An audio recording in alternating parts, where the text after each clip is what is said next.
আসসালামু আলাইকুম দর্শক, কেমন আছেন? অনেক দিন পরে আবার একটু ভিডিও নিয়ে আসলাম অসুস্থতার মাঝখানে। তো আজকের ভিডিওতে আমরা ষাটলিপি শিখন পার্ট 4 শিখব। আপনারা জানেন এই চ্যানেলটির মাধ্যমে ষাটলিপিকে শেখানো হয়। যারা চাকরির পরীক্ষা দিচ্ছেন, ষাটলিপি শিখতে চাচ্ছেন, তারা এখান থেকে শিখতে পারেন এবং পরীক্ষার মাধ্যমে পরবর্তীতে এখান থেকে সার্টিফিকেটও দেওয়া হবে।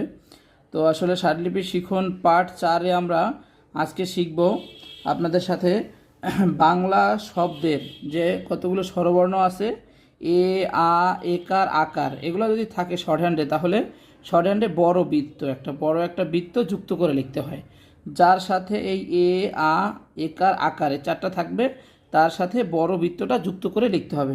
তো চলুন দেখুন আমরা কিভাবে লিখতে হয়। প্রথম শব্দটা আছে আমাদের আম। তো আম আমরা জানি আম, এটা হলে গিয়া সরেয়া। তো সরেয়া মানে আমরা কি বলছিলাম যে সরেয়া মানে বড় বৃত্ত। এই যে সরেয়া মানে এসে গিয়া বড় বৃত্ত। এইবারে যে ম কীভাবে লিখতে হয়, আমি আগের পার্টে শিখিয়েছি, আপনারা আবার দেখে আসবেন। এই যে তাহলে এটা হয়ে গেল কি আম। আচ্ছা, এরপরেটা আছে আমাদের কলা। তো কীভাবে লিখতে হয় আমরা জানি যে হচ্ছে গিয়ে বলছিলাম কি যে চাঁদার মতো, উল্টো চাঁদা, ক, এই হলো গিয়া ক। এরপরে আমাদের এরপরে আছে কি বলছিলাম কি বড় উল্টো চাঁদা, তাহলে যে লা, এই যে তাহলে হলো হলো। এখন আকারটা কীভাবে যুক্ত করব, এইটার সাথে জাস্ট বড় বৃত্তটা যোগ করে দেবো, তাহলে এটা হয়ে গেল কি কলা। বুঝতে পারছি কি না? এরপর আসি আমরা টাকা কীভাবে লিখব। আমরা জানি কি যে কীভাবে লিখতে হয়, যে নিচ থেকে উপরে তীরের এক অংশ, এরপর কি লিখতে হয়, এখানে কি আছে আকার, তাহলে এই যে এই যে দিলাম টা।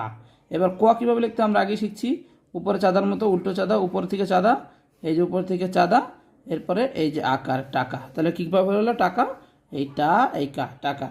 আচ্ছা, এরপর আসি আমরা পাকা কথাটা কীভাবে লিখবো আমরা।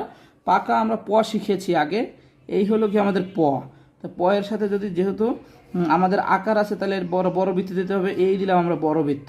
এরপরে এই যে দিলাম, এই যে আকার দিলাম পাকা, তাহলে এটা হয়ে গেল কি পাকা।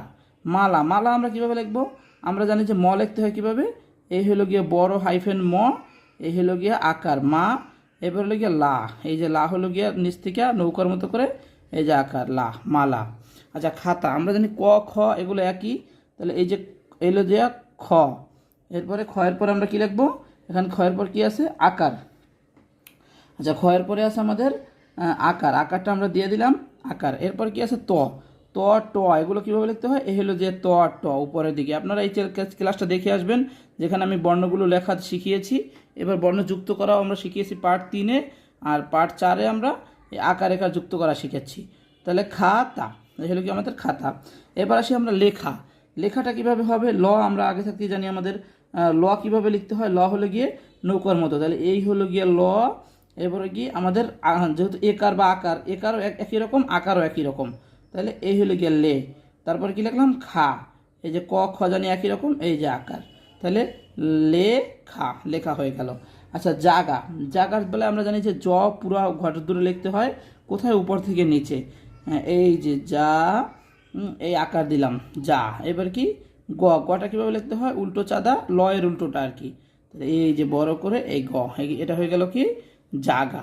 আচ্ছা, এরপর আছে কি পড়াটা কীভাবে লিখতে হবে, আমরা আগে শিখে ফেলেছি কিভাবে, যে হলো গিয়ে এই প্রথম ব্র্যাকেটের প্রথম অংশ এরপর কি আছে এর সাথে আছে কি শুধু আকার, এখানে কিন্তু এর সাথে কোনো কিছু নাই, অত এটা খালিই থাকবে। এবার আছে, কীভাবে লিখতে হয়, এই যে নিচে চাঁদার মতো এর উল্টা, এই লিখলাম এরপর এই দিয়ে দিলাম আকার, তাহলে এটা হয়ে গেল কি পড়া। তাই এই আর এইখানে এটা হয়ে গেল কি পড়া।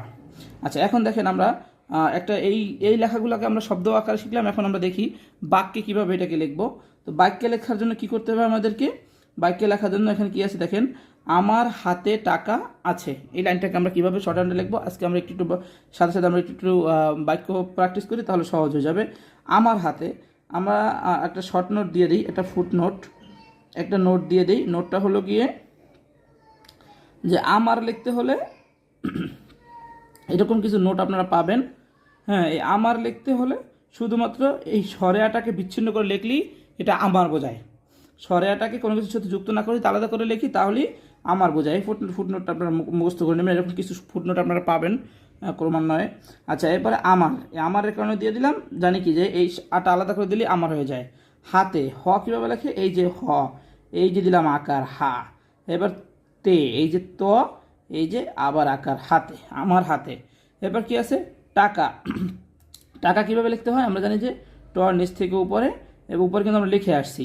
এই যে আকার দিয়ে দিলাম, এবার এই যে ক দিলাম, এই যে টাকা। এবার কি আসে, এই যে সরেয়া লিখলাম, এবার এই যে স লিখলাম, আবার এই যে একার দিলাম, তাহলে আসে আমার হাতে টাকা আছে। আচ্ছা, এরপর দেখো সভা করে ঘরে যাব, সভা করে, তাহলে সভা কিভাবে আমরা জানি, স কীভাবে লিখতে হয় আমরা জানি যে স উপর থেকে নিচে, তাই না, এরকম এরকম উপর থেকে নিচে 3/1 এই দিলাম স। ভটা কীভাবে লিখতে হয়, উল্টা ব্র্যাকেটের প্রথমটা শেষেরটা কি, এই হলো আকার। তাহলে সভা করে, এই যে ক, এই যে র একার করে, ঘরে, ঘ কীভাবে লিখতে হয়, এই যে বড়, হ্যাঁ, এবার র কীভাবে ছোট, এই যে ঘরে, ঘরে। তারপর কি আছে সভা করে ঘরে যাব। জটা কীভাবে লিখতে হয়, পুরা ঘর জুড়ে লিখতে হয়, যে কিন্তু এখন যেহেতু জয়ের পরে ব আছে, তার মানে এই ঘরটাকে আমি আবার 2 ভাগ করে ফেলবো। এখন আমি এই ঘরটাকেই 2 ভাগ করে ফেলবো, তাহলে যাব, এই যে দিলাম যা, এই আকার, এবার ব, এই যে ব, ব, গ, সভা করে ঘরে যাব। এই ছিল আজকে আমাদের পার্ট 4-এ। আশা করি সবাই বুঝতে পেরেছেন। সবাইকে অসংখ্য ধন্যবাদ ক্লাসটি করার জন্য। এভাবে শিখতে এবং প্র্যাকটিস করলে আপনারা কিন্তু অবশ্যই শর্টহ্যান্ড লিখতে পারবেন। এবং আপনাদের বাড়ির কাজ থাকবে এই ধরনের শব্দগুলো নিজেরা তৈরি করে প্রত্যেকটা শব্দ আম লিখে 5 বার শর্টহ্যান্ড, 3 বার শর্টহ্যান্ড লিখবেন, কলা লিখে 3 বার শর্টহ্যান্ডে লিখবেন, টাকা লিখে 3 বার শর্টহ্যান্ডে, আবার এরকম একা একা তৈরি করবেন, বাক্য শব্দ তৈরি করে করে অনেক অনেক বেশি প্র্যাকটিস করবেন। যখন অনেক প্র্যাকটিস করবেন, আপনারা জানেন যেটা গতি দরকার হয়, তাহলে দেখবেন যে আপনাদের এটা হয়ে গেছে। সবাইকে অসংখ্য ধন্যবাদ সাথে থাকার জন্য। আর যারা নিয়মিত এটাকে ফ্রিতে, সম্পূর্ণ ফ্রিতে শিখাবো, এবং এরপর যাতে সার্টিফিকেট দরকার হবে পরীক্ষার মাধ্যমে সার্টিফিকেটের ব্যবস্থা ইনশাল্লাহ করে দেওয়া যাবে। তো সেই জন্য সবাইকে অবশ্যই যুক্ত থাকতে হবে। সবাই ভালো থাকবেন। আসসালামু আলাইকুম রহমতুল্লাহ।